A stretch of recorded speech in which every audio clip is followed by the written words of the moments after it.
আমাদের দেশে ওলামা একরাম, ইমাম, খতিব, মুয়াজ্জিনরা যদি কোনো দুনিয়াবি পেশা গ্রহণ করেন তাহলে সাধারণত আমাদের সমাজের সাধারণ মানুষদের একটা শ্রেণী এবং বেশিরভাগ মসজিদ কমিটির লোকেরা এটাকে খুব খারাপভাবে নেয় যে হুজুরও ধান্দা শুরু করে দিচ্ছে। তো আপনারা যারা মসজিদ কমিটির দায়িত্বশীলরা আছেন, আল্লাহর কাছে আপনাদের দায়িত্বশীলতাটা অনেক বড় ভাই। শুধু টাকা গুনলেন, জুমার পরে কত টাকা আসলো, দান বাক্সে কত টাকা পাইলেন, কোথায় কত খরচ করলেন, এটুকু যথেষ্ট না। একটা মসজিদ থেকে সমাজের জন্য অনেক কিছু করবার আছে, তার কি আপনি করলেন কি করলেন না। আমাদের নবী করিম সাল্লাল্লাহু আলাইহি ওয়াসাল্লাম মসজিদে কি শুধু 5 ওয়াক্ত নামাজ হতো? কি বলেন? শুধু 5 ওয়াক্ত নামাজ হতো মসজিদে নববীতে? কোন সামাজিক ভালো কাজটা নবীজির মসজিদে হয় নাই?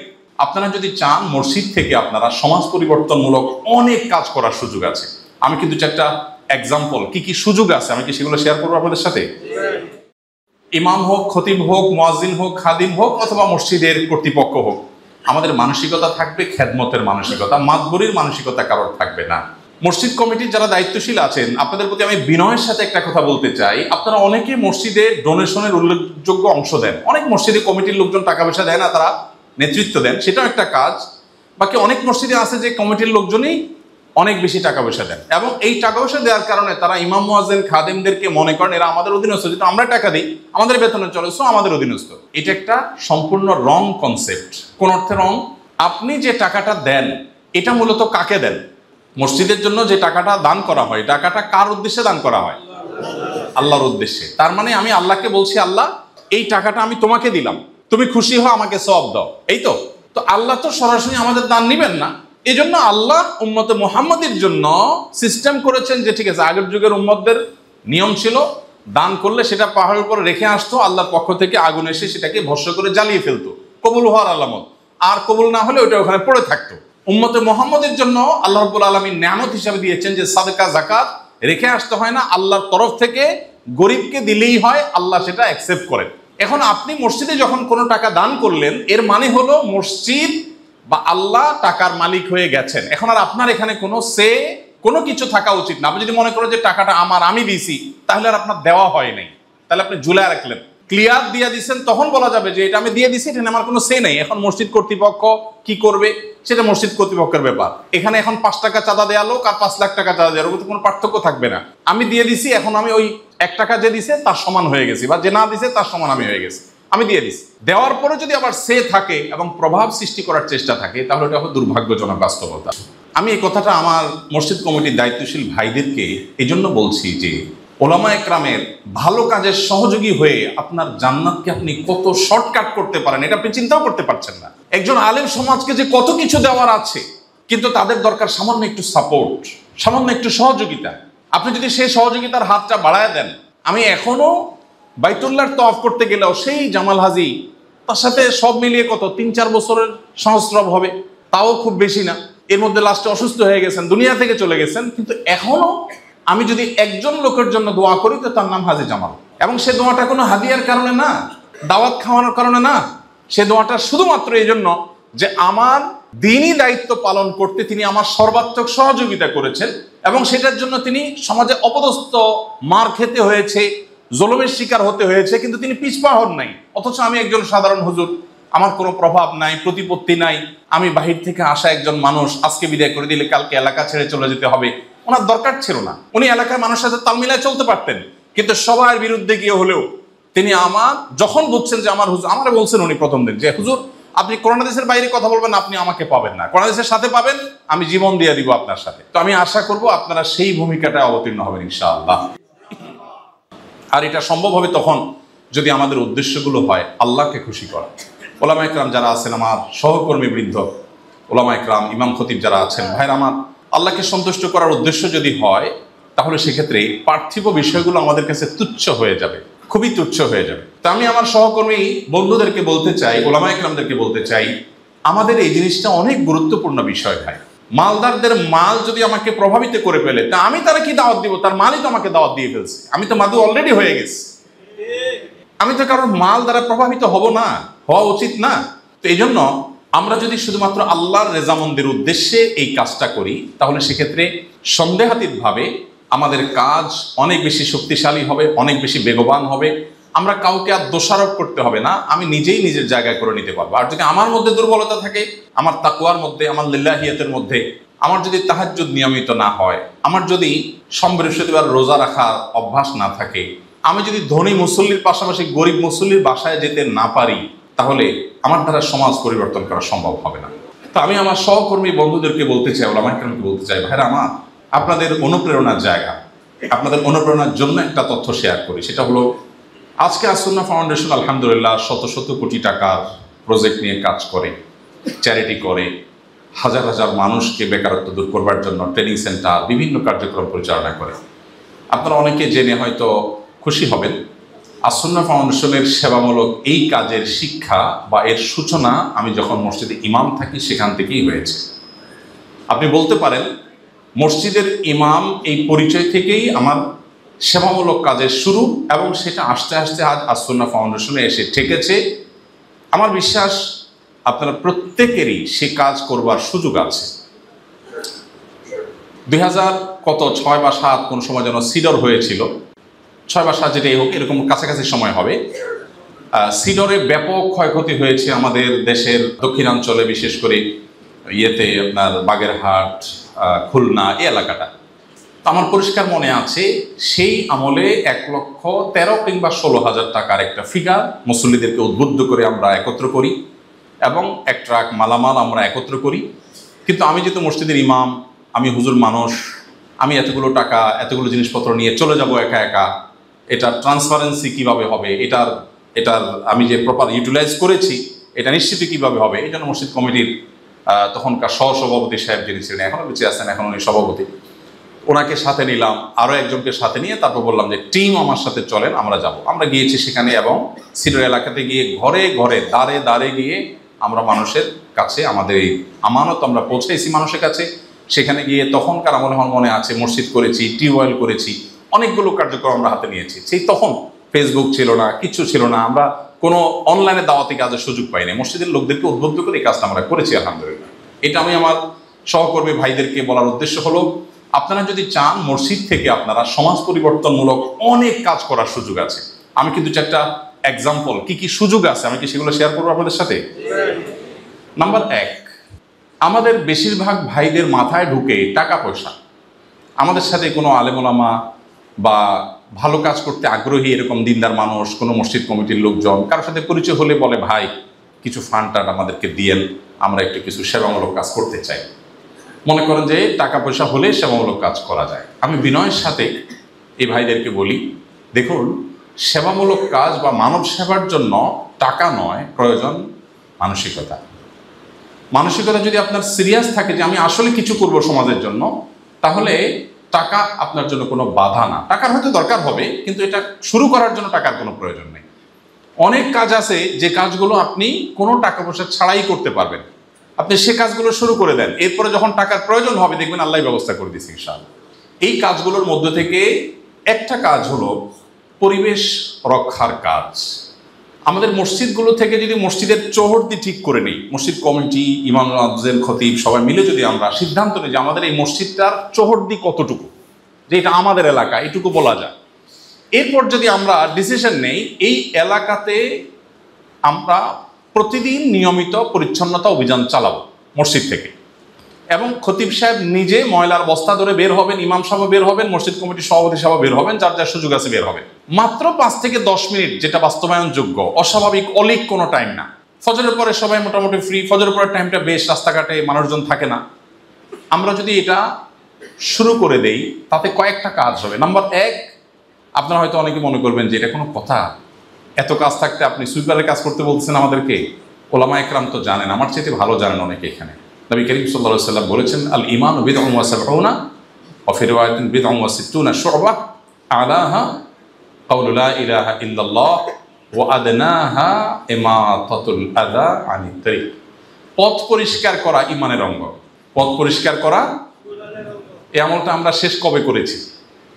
এখানে কি কেউ আছেন বলতে পারবেন যে আমি গত 1 সপ্তাহের মধ্যে একবার রাস্তা পরিষ্কার করেছি? কেউ বলতে পারবেন? 1 ভাই হাত তুলেছেন, 2 ভাই, 3 ভাই হাত তুলেছেন। রাস্তা হয়তো নিজের বাসার সামনেরটা হয়তো, আচ্ছা আচ্ছা, হয়তো পাবলিক রোড পরিষ্কার করেছেন। কেউ একজন একটা টিস্যু ফেলে চলে গেছে, আমরা তো দেখে গালি দেই যে কোন ব্যাগ করে ফেলছে, অথচ এই টিস্যুটা তুলে আমি যদি যথাস্থানে ফেলে দেই তাহলে নবীজির ভাষ্য অনুযায়ী ইমানের অঙ্গ এমন একটা কাজ আমি করতে পারলাম, ঠিক কিনা? ইমানের অঙ্গের কাজটা হলো না রাস্তা পরিষ্কার করা। আমি ব্যক্তিগতভাবে আমার বাসার আশেপাশে, আমার বাসার সামনে একটা মসজিদ আছে, আমি মসজিদের আশেপাশে এই কাজটা আমি করার চেষ্টা করি, আমাদের বাসার অন্য সদস্যদেরকে নিয়ে করার চেষ্টা করি, আশপাশ সবাইকে আমি উদ্বুদ্ধ করি। যদি এই কাজটা আমরা সিরিয়াসলি শুরু করি এবং স্লোগান তুলি, পথ পরিষ্কার করা ইমানের অঙ্গ, ইমানের অঙ্গের দরকার ধনীরও আছে, গরিবেরও আছে, ইমাম সাহেবেরও আছে, মুসল্লিরও আছে, খতিব সাহেবের আছে না নাই? না পথ পরিষ্কার ইমানের অঙ্গ ইমামতুল আজানের তারিখ এটা খতিব সাহেব করবে না, এমন কোনো কথা আছে? তাহলে আর হীনমন্যতা কিসের? তাহলে পরিষ্কার করতে অসুবিধা কোথায়? যে জিনিসটা মানুষের কষ্টের কারণ হবে সেটা তুলে ফেলি, যথাস্থানে ফেলে দেই, আমি কি ছোট হয়ে যাব?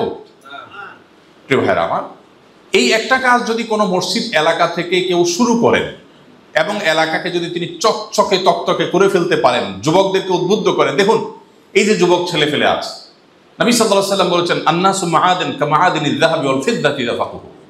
প্রত্যেকটা মানুষের ভিতরে অপার সম্ভাবনা আছে। এই যে নতুন বাংলাদেশ উপহার দিয়েছে এই যুবকরাই তো। অতএব এই যুবকদেরকে দিয়ে অনেক কিছু করা সম্ভব।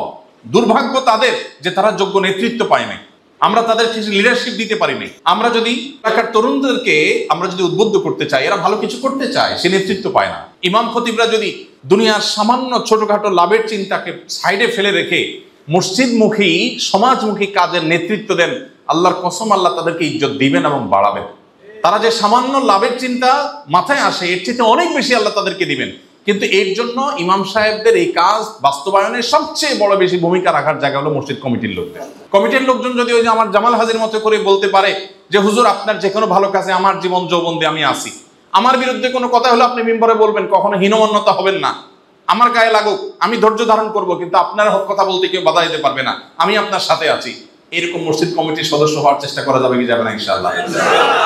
আপনারা যদি একটু জেগে যান, দেখুন নেগেটিভ পজিটিভ ব্যাটে বলে যদি হয়ে যায় তাহলে যেরকম অনেক কিছু হয়। ইমাম সাহেবরা তাদের প্রত্যেকটা মানুষের মধ্যে, তারা যেহেতু নবীদের ওয়ারিস, তাদের মধ্যে ভালো কিছু করার পরম আগ্রহ আছে। আমি নিজেই স্টেজ পার করে আসছি, এখনো জমা পড়াই জায়গায়, আমি জানি ইমাম সাহেব খতিব সাহেবদের ভালো কিছু করার আগ্রহ আছে, কিন্তু তারা মসজিদ কমিটি এলাকাতে বিভিন্ন রকমের মানুষজন তাদের চিন্তা করে মাথায় করে হয়তো আগাইতে পারে না। কিন্তু আপনারা যদি অগ্রসর হন এবং বলেন যে আসুন হুজুর আমরা মসজিদে কি কি কাজ করতে পারি। আমাদের নবী করিম সাল্লাল্লাহু আলাইহি ওয়াসাল্লাম মসজিদে কি শুধু 5 ওয়াক্ত নামাজ হতো? কি বলেন? শুধু 5 ওয়াক্ত নামাজ হতো মসজিদে নববীতে? কোন সামাজিক ভালো কাজটা নবীজির মসজিদে হয় নাই? তাহলে সেই কাজটা কেন আপনাদের এখানে হবে না? এই জন্য আমার মনে হয় পরিবেশ রক্ষা করার একটা চমৎকার কাজের সূচনা আমরা শুরু করতে পারি মসজিদগুলো থেকে। এবং ঢাকা শহরে যদি এরকম 10টা-20টা মসজিদ হয়, আমি ব্যক্তিগতভাবে আপনাদেরকে ওয়াদা করছি, কোনো ইমাম সাহেব যদি এরকম করতে পারেন, আমি আমার ক্যামেরাম্যান পাঠিয়ে, মিডিয়া পাঠিয়ে, ভিডিও ফুটেজ নিয়ে আমার পেজে আমি ঢোল পিটাবো, পাবলিসিটি করব, মিডিয়াগুলোর হাতে পায়ে ধরবো, তোমরা নিউজ করো, দেশের মানুষকে দেখাও যে একটা মসজিদের কমিটির লোকজন, ইমাম সাহেব এলাকায় কি পরিমাণ পরিবর্তন করতে পেরেছে। আমি ইনশাল্লাহ করবো এবং আমি দেখতে আসবো। যদি আপনি আমাকে আপনি আমাকে মাহফিলের দাওয়াত দেন, 100 বার দাওয়াত দেন, আমি আসবো না। আপনি আমাকে খাওয়ার দাওয়াত দেন, আমি জীবনও আসবো না। কিন্তু আপনি আমাকে বলেন যে আমাদের মসজিদে আমরা কিছু একটা করেছি, বলেন, আমি আমার নিজের গাঁটের টাকা খরচ করে আসবো, কোনো পথ খরচ আপনাকে দিতে হবে না। ইনশাআল্লাহ চেষ্টা করা যাবে না? ইনশাআল্লাহ। আমরা আসুনা ফাউন্ডেশন থেকে একটা কম্পিটিশন শুরু করবো ইনশাআল্লাহ। পরিপূর্ণ প্ল্যান আমাদের রেডি আছে, শুরু করব। সেই কম্পিটিশনে ইমাম সাহেব এবং মসজিদ কমিটির লোকজনকে আমরা কিছু কাজ দেব। এর মধ্যে এটা একটা পরিবেশ রক্ষা। দেখুন পরিবেশ রক্ষার নাম দিয়ে কোটি কোটি টাকা লোপাট হচ্ছে। পত্রিকার পাতা খুঁজলে আপনারা দেখতে পাচ্ছেন। প্রকৃত পরিবেশ রক্ষা করার কাণ্ডারি আমরা হতে পারি। 3 লক্ষ মসজিদের বিশাল বড় নেটওয়ার্ক বাংলাদেশে আছে। সকল সরকারি অফিস একত্র করলে মাত্র কয়েক হাজার হয়। সকল রাজনৈতিক দলগুলোর সবগুলোর কার্যালয় একত্র করলে কয়েক হাজারের বেশি হবে না। কিন্তু মসজিদের নেটওয়ার্ক সারা বাংলাদেশের যেখানে মানুষ আছে সেখানে মসজিদ আছে। পাহাড় বলুন কিংবা সমতল বলুন, গ্রাম বলুন কিংবা শহর বলুন, প্রত্যেকটা জায়গায় মসজিদ আছে। মসজিদ আছে মানে মসজিদ কমিটি আছে, মসজিদ আছে মানে ইমাম খতিব আছে, মসজিদ আছে মানে সেখানে বিশাল বড় একটা জায়গা আছে, লোকবল আছে, বিশাল বড় আমাদের সম্ভাবনার জায়গা আছে। 3 লক্ষ মসজিদ থেকে যদি এই উদ্যোগ একবার করে নেওয়া হয়, ধরেন যদি এই যে রাস্তা পরিষ্কারের কথা আমরা যেটা বলছি, যদি মসজিদের সব লোক একাকার হয়ে আসুন আমরা সমাজকে পরিচ্ছন্ন করি, বেশি দিন লাগবে না। আপনি শুরু করে দেন, এরপরে এলাকার কেউ রাস্তায় ময়লা ফেলতে 10 বার চিন্তা করবে। আপনি বের হয়ে যান, কারোর সাথে ঝগড়াঝাটির দরকার নাই। যে ফালাক ফালাক, আপনি শুধু পরিষ্কার করেন। দেখবেন যে লোকটা মসজিদের ধারে কাছেও আসে না, সে লোকটারও বিবেকে বাঁধবে না হুজুর নিজে এই ময়লা উঠাইতে আমি দেখছি, তাহলে আমি কিভাবে ময়লা ফেলি। আপনি মাত্র 1 মাস পরিশ্রম করেন, 2 মাস পরিশ্রম করেন, এরপরে বাকি জীবন আপনি দেখবেন আপনার এলাকা মনে হবে ঢাকা শহর থেকে নতুন একটা দেশে আমরা ঢুকছি। আপনার এলাকা ঢুকলে এরকম মনে হবে। এই কাজটা করতে কি খুব বেশি টাকা পয়সার দরকার আছে? আমি কিন্তু বলছিলাম শুরুতে যে টাকা পয়সা ছাড়া সমাজ সেবার কি কি কাজ করা যায়, এই কাজটা আপনি করেন। এরপরে আমি তো আল্লাহর উপরে ভরসা করতে পারি, আপনার কাছে লাখ লাখ কোটি কোটি টাকা আসবে, আপনি খরচ করে কুলাবেন না, কিন্তু যেটুকু আপনার টাকা ছাড়া করার সুযোগ আপনি সেগুলো করে দেন। ঠিক একইভাবে মসজিদ থেকে আমরা অনেক কাজ করতে পারি। এর মধ্যে একটা হলো খাবার এক্সচেঞ্জ। এই আইডিয়াটা আমরা অনেকদিন থেকে ভাবছি যে ইমামদেরকে আহ্বান করবো, মসজিদে কমিটিকে আহ্বান করবে এটা শুরু করতে। সেটা হলো যে মসজিদে একটা ফ্রিজের ব্যবস্থা করে, খুব অল্প একটা ফ্রিজের দাম আর কত, দরকার হলে আমরা ফান্ডিং করতে পারি। একটা ফ্রিজের ব্যবস্থা করেন, সেখানে কিছু ওয়ান টাইম বাটি রাখেন এবং বলেন ঢাকা শহরে বেশিরভাগ মানুষের বাসায়, বিশেষ করে যারা একটু সচ্ছল আছেন তাদের বাসায় তরকারি কিন্তু অতিরিক্ত থেকে যায়। এই তরকারিগুলো অনেক সময় বুয়াকে দেন, বুয়া নিজেও খায় না, ফেলে দেয় অথবা নিজেই ফেলে দেন। অথচ অনেক ব্যাচেলর মানুষ আছে, একটু তরকারি পেলে তার বিশাল বড় উপকার হয়। তো যদি মসজিদের মধ্যে সবাই যার যার বাসা থেকে, যাদের বাসা অতিরিক্ত থাকে তারা একটা বাটিতে করে এনে তরকারিটা ঢেলে আবার বাড়িটা বাসায় নিয়ে চলে গেল। আর ফ্রিজে থাকলো মুয়াজ্জিন সাহেব এটা কন্ট্রোল করলেন, তালিকা করলেন যে আমাদের এলাকার মধ্যে কারা কারা ব্যাচেলর আছেন বা কারা কারা গরিব মানুষ আছেন তাদের কথা কেউ জানবে না, আমানত শুধু মুয়াজ্জিন সাহেবের কাছে থাকে। তারা কারো লাগলে এখান থেকে নিবেন মুয়াজ্জিন সাহেবের অনুমতি নিয়ে, ব্যাস। এই কাজটা কি কোনো টাকা পয়সার দরকার আছে? শুধু একটা ওয়ান টাইম একটা ফ্রিজ, ব্যাস। এবং এই ফ্রিজের দাম অনেক বেশি না, অল্প দাম। তাহলে সেক্ষেত্রে আমরা এলাকায় অনেক মানুষের খাদ্য বিতরণের ব্যবস্থা করতে পারি এই অল্প একটা কাজ থেকে। ঢাকা শহরে প্রত্যেকটা ঘরে, এখানে যারা আছেন 100% ঘরে, সবার ঘরে ঘরে অতিরিক্ত ওষুধ আছে যেগুলো ব্যবহার হয় না, আছে না নাই? ডাক্তার দিছে, কোর্স কমপ্লিট করে না রেখে দিয়েছেন, তার আগে অসুখ ভালো হয়ে গেছে, ওষুধ পড়ে রয়েছে, আছে না নাই? এই ওষুধগুলো কি কাজে করে আমরা ব্যবহার করি? কোনো কাজে ব্যবহার করি? ডেট ওভার হয়ে যায়, ফেলে দেই, ভেঙে যায়, বাচ্চারা নষ্ট করে ফেলে দেয়। অথচ সামান্য একটু ওষুধ কেনার জন্য বহু মানুষ হাহাকার করছে, কষ্টে আছে।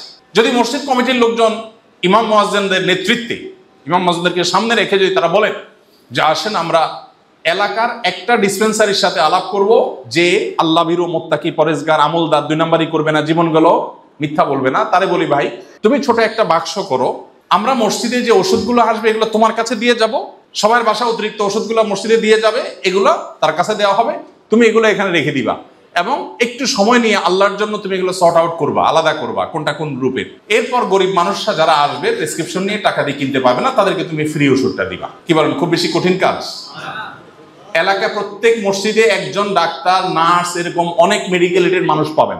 পাইলে যদি তাকে, বিশেষ করে শহর এলাকায় আপনি পাবেন, তাহলে সেক্ষেত্রে তাকে যদি আপনি বলেন যে ভাই এই কাজে আপনি একটু হেল্প করেন, ওষুধগুলো একটু আলাদা গ্রুপ অনুযায়ী ভাগ করে দেন, করবে না ইনশাল্লাহ? তাহলে এই কাজের জন্য কি টাকা পয়সার দরকার আছে? আমি এরকম অন্তত 20টা আইটেম এখানে দাঁড়ায় এখন বলতে পারবো ইনশাআল্লাহ, যেগুলো চাইলে আমরা করতে পারি, কোনো টাকা পয়সার দরকার নেই। আমরা হয়তো চিন্তাও করি না। আমি যেখানে যেটা বলা দরকার, সরকারের দায়িত্বশীল কর্তৃপক্ষ থাকলে তাদের সামনে বলি, তাদের দায়িত্বের জায়গাটা, তাদের দায়িত্বের জায়গা আছে। আবার এখানে মসজিদ যেহেতু আমাদের মসজিদ, মসজিদের লোকজন যারা আছেন, আমরা নিজেদের থেকে, সরকারের দিকে চেয়ে না থেকে আমরা নিজেরা অনেক কিছু করতে পারি না। স্বপ্ননিত এই কাজগুলো করার জন্য কি সরকার বাধা দিবে? কোন সরকার বাধা দিবে? তাহলে আমার সমস্যাটা কোথায়? শয়তান আমাকে বন্ধ করে রাখে এই কাজগুলো আমি করতে না পারি। শিক্ষামূলক বহু কাজ করার সুযোগ আছে। শিক্ষামূলক কাজ মসজিদে আমরা কোরআন শিখাই, নুরানি তালিম দেই বা সহি কোরআন শিখাই, আলহামদুলিল্লাহ এটা ভালো, এটা আরো বেগবান করা দরকার আছে। কিন্তু আমি বলি, আপনি মসজিদের আশেপাশে রুম থাকে, বারান্দা থাকে, মাসআলা সাপেক্ষে, মুফতিদের ফতোয়া নেওয়া সাপেক্ষে এলাকার গরিব বাচ্চাদের জন্য কোচিং এর ব্যবস্থা করেন ফ্রি। বহু টিচার আছে ফ্রি পড়াবে, আছে না নেই? অথবা টাকা দিলেন, মসজিদের মধ্যে এই পড়া জায়েজ হবে কিনা সেটা ফতোয়া সাপেক্ষ বিষয়। না হলে আশপাশে কোনো রুমে, কক্ষে, এমন কোনো জায়গায় ব্যবস্থা করেন যে মসজিদের সুযোগ আছে, মসজিদ থেকে উদ্যোগ নেন। দেখুন, সমাজের মানুষ যখন দেখবে ইমাম সাহেব আমাদের সব কাজে আসে, তখন আপনি সমাজের আসলে নেতা হবেন। না হলে আপনি ইমামতি করবেন না, আপনি আমামতি করবেন। আমামতি এক জিনিস আর ইমামতি আরেক জিনিস। আপনারা ওলামায়ে কেরাম ভালো বুঝেন। আমামতি মানে কি? সামনে যাওয়া। নামাজের সামনে গেছেন, আপনি আমামতি করছেন, আপনি ইমামতি করেননি। আপনি সামনে গেছেন শুধুমাত্র, আপনি সত্যিকারের লিডার হন নাই। লিডার তো তখন হবেন যখন আপনি আপনার প্রত্যেকটা মুসল্লির প্রত্যেকটা সুবিধা অসুবিধা চিন্তা করবেন।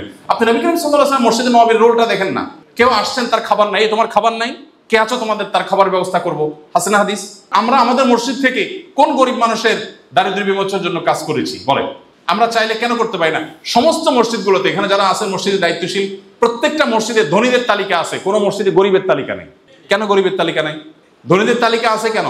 কে কয় বস্তা সিমেন্ট দিবে, কয়টা রড দিবে, কি টাকা দিবে, সব গরিব বড় লোকের টাকা গরিব তালিকা আছে। বড় লোকের তালিকা থাকুক, সেটাকে আমি দোষ দিচ্ছি না, কিন্তু পাশাপাশি গরিবের তালিকা থাকুক, যাতে করে বড় লোক থেকে নিয়ে গরিবকে আপনি দিতে পারেন। এই যে ফিতরা বন্টন, মহল্লার মধ্যে ফিতরা বন্টন, ফিতরা কারে দিবে? মানুষ পেরেশানিতে পড়ে যায়। মসজিদ থেকে যদি প্রপার বন্টন করার উদ্যোগ নেয় মসজিদ কমিটি, ইমাম সাহেব, খতিব সাহেব যদি নেতৃত্ব দেন যে ঠিক আছে গরিবদের তালিকা করি, কারা কারা আমাদের মহল্লায় গরিব আছে, যাদের ফিতরা আছে সব মসজিদ দিয়ে যান, এবং সৌদি আরবে এই জিনিসটা হয়, এবং গরিবদের জন্য প্রপার সিরিয়াল ধরে বন্টন করা হয়। এই বন্টনের মাধ্যমে আমরা তাদের জন্য কাজ করতে পারি। জন্য টাকা পয়সার দরকার আছে নাই।